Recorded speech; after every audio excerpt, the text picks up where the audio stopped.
It was a short animated film about a group of Umbrella mercenaries in Raccoon City during the G-Virus outbreak. They were there to track down a researcher. They happened to find her location. The Umbrella soldiers were ambushed by an unknown monster. They take out the monster by blowing it up to bits. The monster is somehow able to infect other creatures and regenerates itself. But that's not the kicker.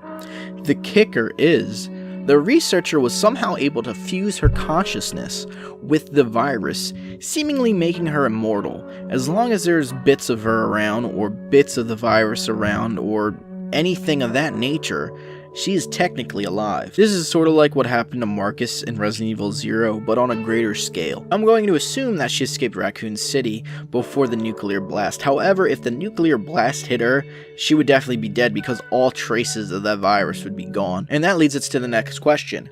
Was Albert Wesker somehow able to get his hands on this virus? Well, given his track record of virus collecting, I would say yes, because he was able to track down every other virus. He was able to get the T virus, he was able to get the G virus, he was able to get Los Plagas, he was able to get the T-code Veronica virus. I think in some way, shape, or form, he was able to get his hands on every single sort of virus. So, was he able to transfer his consciousness into something else?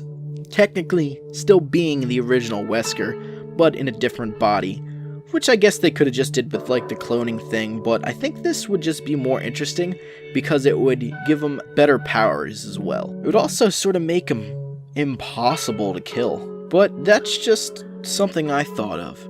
Is it possible that he was able to get that virus from Resident Evil 4D? Who knows with Albert Wesker?